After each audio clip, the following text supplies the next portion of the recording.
जय हिंद दोस्तों, स्वागत है आपका और एक नए वीडियो में और एक नए टॉपिक के साथ। Pakistan and 57 Muslim countries on India speech in UN and Pakistan Hindu politician roar in parliament. हाँ तो हमारे जो वहाँ पे पार्लियामेंट में जाते हैं यूएन में, वो पढ़े लिखे एक्सपीरियंस वाले लोग होते हैं।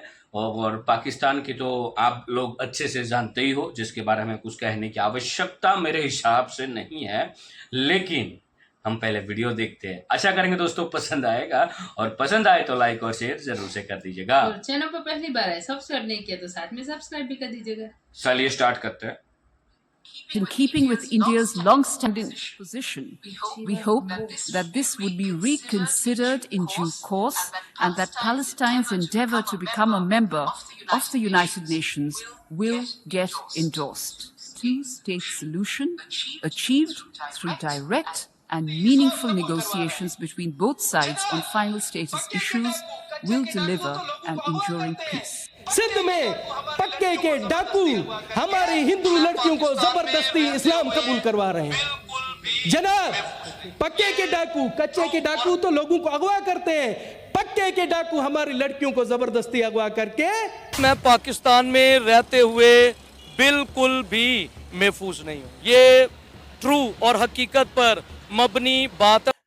भारत क्यों करे कोशिश? ये तो पाकिस्तान को करनी चाहिए ना। भारत तो कहता है कि आप लोगों ने हमें सुकून नहीं लेने दिया, आपने कश्मीर में हमें इंगेज रखा, अब आपकी बारी है। सो ये तो हम जिसे कहते हैं ना, hope is not a strategy और अ पॉलिसी, तो हमें ये उम्मीद तो नहीं करनी चाहिए। सारी गुफ्तगू के अंदर ये लड़का एडमिट करता है कि मैं मदरसे का तालिब इल्म हूँ। आपकी तरबियत पे बहुत बड़ा डिफेक्ट है। 10 डिफेक्ट तो मैं मदरसे से सीख के आई हूँ। हाँ, मदरसे से क्लैपिंग करो। ये मदरसा प्रोडक्शन है, करे क्लैपिंग जरा। मदरसों में ये सिखाया जाता है आपको? यही सिखाया जाता है। ये सिखाया जाता है। पाकिस्तानी सेनेटर दिनेश कुमार, जिनका ताल्लुक हिंदू कम्युनिटी से है, उन्होंने पार्लियामेंट में एक बहुत बड़ा मुद्दा उठाया है। उन्होंने कहा है कि गुजरते वक्त के साथ साथ पाकिस्तान में हिंदू कम्युनिटी खत्म हो रही है। वजह यह है कि ये वो लोग हैं जो कि मुआशरे जिस रफ्तार से तरक्की कर गए, ये उस रफ्तार को पकड़ ही नहीं पाए, इतना पीछे रह गए हैं कि अब इनको समझ नहीं आ रही। ये तो हमारी तालीम है कि जहाँ तक हमने तालीम का बहरहाल उसमें कसूर नहीं है कि लोगों में सिर्फ शऊर की कमी है। पाकिस्तान के अंदर हालात ये हैं कि पाकिस्तान तो अगर देखा जाए, Pakistan has a governance issue, Pakistan has a huge governance issue. मुझे नहीं पता कहाँ से कोई मौब आ जाए, किस तरह से कोई बात इल्जाम लगाकर क्या कर दे। मैं ये कहूँगा कि मैं पाकिस्तान के अंदर महफूज नहीं हूँ। जिसको बचपन से लेके अब तक सिर्फ ब्रेन वॉशिंग मिली है, जब वो बाहर निकल के देखता है कि ये क्या हो रहा है कि ख़वातीन यहाँ माइक उठा के फिर रही हैं, या फिर वो प्ले कार्ड लेके बाहर आ चुकी हैं, या फिर वो अपने राइट्स मांग रही हैं या नौकरी कर रही हैं, या फिर वो किसी प्रोफेशन का हिस्सा बन के मर्दों का मुकाबला करना चाह रही हैं। उनका कहना है कि ह्यूमन राइट की रिपोर्ट के मुताबिक हर साल 1000 लड़कियों को, जो कि हिंदू लड़कियां हैं, उन्हें अगवा किया जाता है और जबरन इस्लाम कबूल करवाया जाता है।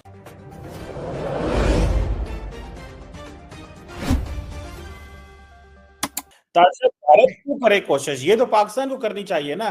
भारत तो कहता है कि आप लोगों ने हमें सुकून नहीं लेने दिया, आपने कश्मीर में हमें इंगेज रखा, अब आपकी बारी है। सो ये तो हम जिसे कहते हैं ना, hope is not a strategy और अ पॉलिसी, तो हमें ये उम्मीद तो नहीं करनी चाहिए। हमें तो अपना घर ठीक करना चाहिए। भारत जो है वो तो वो करेगा जो उसके इंटरेस्ट को सूट करता है। वो तो देखें, दो चीजें चाहिए। मैं समझता हूँ जितने पोख होती लड़ाई चौकी होती। पाकिस्तान के अंदर हालात ये हैं कि पाकिस्तान तो अगर देखा जाए, Pakistan has a governance issue, Pakistan has a huge governance issue. Pakistan में लीडरशिप का इशू है। पाकिस्तान का मुझे बताएं कौन सा डिपार्टमेंट है ठीक है, बल्कि गलत बात है, मैं बिल्कुल आपकी बात मैं काफी हद तक तो एग्री करूंगा, लेकिन अगर ट्रेड शुरू करें तो हो सकता है आसूदगी आके ये दूसरे मसाइल भी उसमें हल हो जाए। पॉसिबिलिटी, लोग तालीम की तरफ तवज्जो देना शुरू कर दें, लोगों के पास खाना पीना कुछ हो, लोग आसूदा होंगे तो वहां झगड़ा नहीं होता। मेरी नजर में मैं ये समझता हूं, जहां ट्रेड हो रहा होता है वहां झगड़ा नहीं होता, जहां झगड़ा होता है वहां ट्रेड नहीं होता। ये अंडरस्टूड सी बात। लेकिन उसमें चीमा साहब जिस तरह, लेकिन उससे पहले तो फिर इनको सोचना चाहिए नेपाल का क्या करेंगे। वो भी चाइना के साथ जा रहा है, मालदीव जा चुका है, उन्होंने डिफेंस कॉन्ट्रैक्ट कर लिया चाइना के साथ, मालदीव। और दूसरी मैंने आपको बताया फतह, अल फतह जो है आपके वेस्ट बैंक वाले, और हमास जो आपके गाजा वाले वो भी बीजिंग चले गए हैं, जो पहले इस तरह की चीजें हमेशा कैंप डेविड में होती थी। मैं अब सरप्राइज दिस मॉर्निंग, ये आज की खबर मैं आपको बता रहा हूं कि उन्होंने डिस्क्लोज किया कि दे मेट इन बीजिंग, और ये वेस्ट को पता ही नहीं है कि उनकी मीटिंग वहां पे हैज टेकन प्लेस, और आज की नहीं काफी दिनों की उनकी सारी गुफ्तगू के अंदर ये लड़का एडमिट करता है कि मैं मदरसे का तालिब इल्म हूँ। आपकी तरबियत में बहुत बड़ा डिफेक्ट है। 10 डिफेक्ट तो मैंने मैं मदरसे से सीख के आया हूँ। हाँ, मदरसे से क्लैपिंग करो, ये मदरसा प्रोडक्शन है, करे क्लैपिंग जरा। मदरसों में ये सिखाया जाता है आपको, यही सिखाया ये सिखाया जाता है आपको। अनफॉर्चुनेटली इस रियासत के अंदर पिछली चंद दहाइयों में ऐसे दिमाग पैदा किए गए हैं जो कि बारूदी जहन बन चुके हैं, जो कि एक अनएम्प्लॉयबल क्लास है, यूज़लेस क्लास है। उसकी वजह यह है कि ये वो लोग हैं जो कि मुआशरे जिस रफ्तार से तरक्की कर गए, ये उस रफ्तार को पकड़ ही नहीं पाए। इतना पीछे रह गए हैं कि अब इनको समझ नहीं आ रही कि एक बचपन से जो हमें इंडोक्ट्रिनेशन घरों में की जाती है, जब आँख खुलती है और बड़े होते हैं तो बताया जाता है कि तुम इस घर को संभालोगे और तुम जो है वो फ्रंट सीट पे होगे, इसके अलावा जो तुम कहोगे वो सब करेंगे। फिर अब अपने वालिद को घर में ये करता हुआ देखते हैं कि वो अगर चपेट मार रहा है अपनी माँ को तो वो आगे से चुप है। तो इसीलिए जेंडर रिलेशन जो बच्चे ने बड़े होते हुए देखा वो यही देखा कि एक ऑप्रेसर है और एक ऑप्रेस्ड है, इसीलिए बराबरी तो हो नहीं सकती। तो मेल डोमिनेंट सोसाइटी में आँख खोलने वाला एक बच्चा जिसको बचपन से लेके अब तक सिर्फ ब्रेन वॉशिंग मिली है, जब वो बाहर निकल के देखता है कि ये क्या हो रहा है कि ख़वातीन यहाँ माइक उठा के फिर रही हैं, या फिर वो प्ले कार्ड लेके बाहर आ चुकी हैं, या फिर वो अपने राइट्स मांग रही हैं या नौकरी कर रही हैं, या फिर वो किसी प्रोफेशन का हिस्सा बन के मर्दों का मुकाबला करना चाह रही हैं, तो फिर उसे समझ नहीं आती कि ये जो मैं अपनी आंखों से देख रहा हूँ ये सच है या वो सच है जो बचपन से मुझे मेरे वालिदैन या मेरे दोस्त यार या मेरे रिश्तेदार बताते रहे हैं। मैंने जो घर में देखा है वो रियलिटी होनी चाहिए, ये होनी चाहिए। इस क्राइसिस में पढ़ के वो बिल्कुल न्यूरोसिस का शिकार हो जाता है वो इंसान। उसको समझ नहीं आती कि इस माशरे में फ़िट कैसे हूँ, ना उसको कहीं नौकरी मिलती है। अनफॉर्चुनेटली वो किसी वाइट कॉलर ऑफिस में बैठ के जॉब तो नहीं कर सकता।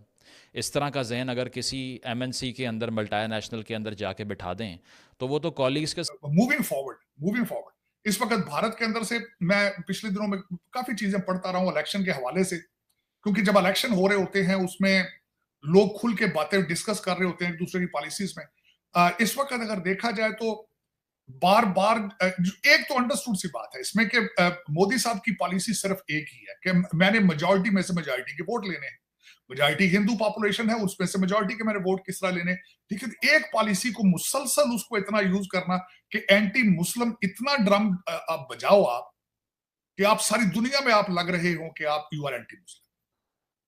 आप उस ढोल को इतना बजाएं आपके ढोल ही फट जाए, फिर ये भी नहीं होना चाहिए। मैं तो इस चीज में देखिए दो चीजें, they are ultimately they are Hindus, I agree with it, लेकिन किसी पॉलिसी रिलेटेड चीजों को बात करें, आप अपनी डेवलपमेंट रिलेटेड बात करें, आप सिर्फ मंदिरों मस्जिदों के ऊपर ही सारा कुछ कर रहे हैं या यही करते रहेंगे तो how long the people will take you serious, how long, कितना सीरियस लेंगे?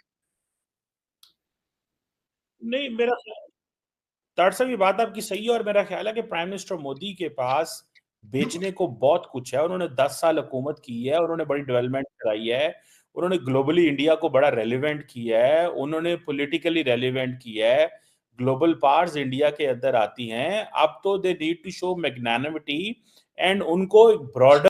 थैंक यू दोस्तों, वीडियो को यहाँ तक देखने के लिए मैंने स्टार्टिंग में ही बताया था कि हमारे लोग जो UN पार्लियामेंट में स्पीच देते हैं वो लोग एक्सपीरियंस एंड हाईली एजुकेटेड लोग होते हैं। और पाकिस्तान की यहाँ पे बात करें तो पाकिस्तान के नागरिक खुद बोलते हैं कि हम पाकिस्तान में सेफ नहीं महसूस कर पा रहे हैं, और वो लोग ये भी कहते हैं कि हमारी बहन बेटियों को अगवा करते हैं और फिर वो उसमें एज नहीं देखे, ज़्यादातर 16-17 साल की लड़कियों को अगवा कर लेते हैं, फिर बुढ़े के साथ 80-90 साल के जो बुढ़ा होता है उसके साथ शादी करवाते हैं, बलजबरी इस्लाम में कन्वर्ट करते हैं लोग। यही है पाकिस्तान की औकात। पाकिस्तान एक ऐसा मुल्क है जो मेरे हिसाब से 75 या 75 साल से अब तक तो बदल नहीं पाया। हालांकि स्टार्टिंग के ईयरों में थोड़ा बहुत ठीक था पाकिस्तान में, क्योंकि उस समय क्या था, इंडिया का पूरा साथ था। उस समय की मैं बात करूं, स्टार्टिंग में जब पाकिस्तान अलग कंट्री बना उस समय इंडिया प्रॉपरली सपोर्ट करता था। जैसे कि उसकी मनी जो है जो उसकी प्रिंट होती थी वो इंडिया में होती थी, state bank of India print करती थी। आपको मालूम ही होगा दोस्तों, करीबन 2 या 3 साल तक पाकिस्तान का जो पैसा प्रिंट इंडिया में करेंसी में वहाँ पर चली। बिल्कुल, और इंडिया ने काफ़ी हेल्प की थी उन लोगों को डेवलप होने के लिए, पार्लियामेंट में सब कुछ करने के लिए। लेकिन फिर वहाँ पे वो बोलते हैं ना, बुद्धि भ्रष्ट हो जाना, मतलब उन लोगों को जितने भी मुस्लिम कंट्रीज है उनका आका बनना था पाकिस्तानियों को, और उसको आका बनने के लिए इन लोगों ने एड़ी सोटी का जोर लगा लिया और पाकिस्तान को खत्म कर दिया। ये देखो, ये मैंने शॉर्ट में कहा, लेकिन है बहुत कुछ। ये पूरा जो है ना, मैंने बोलते हैं ना पूर्णाहुति करना, ये गुजराती लफ्ज है, मतलब लास्ट में जो पूरा बुक पढ़ लेते फिर लास्ट में जो कुछ होता है ना पेज में लिखा होता, उसको एंड स्क्रिप्ट बोलते हैं कई बार, वो है पाकिस्तान की, जो मैंने अभी आपको बताई। बाकी आपकी चॉइस है, जैसी जिसकी सोच, आप जरूर पढ़ लीजिएगा। बाकी डिटेल्स में वीडियो समाप्त करेंगे दोस्तों, यहाँ पे मिलेंगे और एक नए वीडियो में आपके साथ दोस्तों। टिल देन, जय हिंद, जय भारत।